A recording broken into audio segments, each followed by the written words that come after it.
PIO ఎవరైతే public information officer ఉంటాడో, ఓహో ఇటువంటి చాలా చూసినాం, ఇది అయ్యేదా పోయేదా అని మాట్లాడినటువంటి హెల్త్ డిపార్ట్మెంటు, ఎడ్యుకేషన్ డిపార్ట్మెంట్ ఉన్న ముఖ్యమైన డిపార్ట్మెంట్లు ఇవాళ మాట్లాడుతున్నటువంటి మాటలు, ఇది స్వయంగా నా లెటర్ అక్కడ ఇస్తుంటే మాట్లాడినటువంటి మాటలు నేను పేర్లు, ఉద్యోగస్తుడు, డిసిగ్నేషన్తో సహా చెప్పగలుగుతానని చెప్తున్నాం.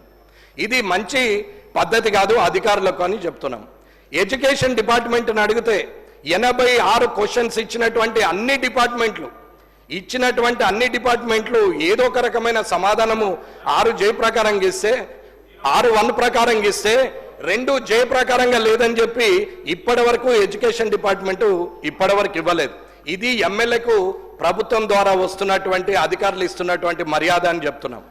ఇన్ఛార్జ్ మినిస్టర్లు ఇవల్ల అక్కడ ఓడిపోయిన వారి ద్వారా అక్కడ పార్టీ పరంగా మీరు ప్రొసీడింగ్లు ఇస్తా ఉంటే, మీ వాళ్ళు పోయి అక్కడ కొబ్బరికాయలు కొడతా ఉంటే, ఇక్కడ ఉన్నటువంటి గెలిచిన ఎమ్మెల్యేలు ఏం చేయాలనేది ప్రజలు గమనిస్తారు. కాబట్టి ఈ శాసనసభ ద్వారా చెప్తున్నాం.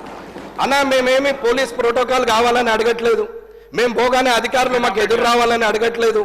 భయం అన్నా, ఇది నిజం. 0 అవర్లో మాట్లాడకపోతే నేను మాట్లాడేది ఒక్కటే అన్నా అధ్యక్ష, ఒకటే మాట నేను మాట్లాడేది నిజం.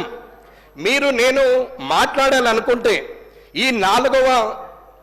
ఈ శాసనసభలో ఇప్పటి వరకు ఇది 4సారి నడుస్తున్నటువంటి ఈ సమయంలో నేను ఏ రోజు మితిమీరి మాట్లాడలేదు, ముందుకొచ్చి మాట్లాడలేదు, అరిచి గోలబెట్టి మైక్ తీసుకోలేదు, బెదిరిస్తే అడ్జస్ట్ అయిపోయి మీరు మళ్ళీ నాకు అవకాశం ఇచ్చే అవకాశాన్ని నేను తీసుకోలేదు, నేను ఎక్కడా బెదిరించలేదు. నాకు అవకాశం ఇస్తేనే మాట్లాడుతున్నా, నేను హుందాగానే ఉంటున్నా, నిజాన్నే మాట్లాడుతున్నా,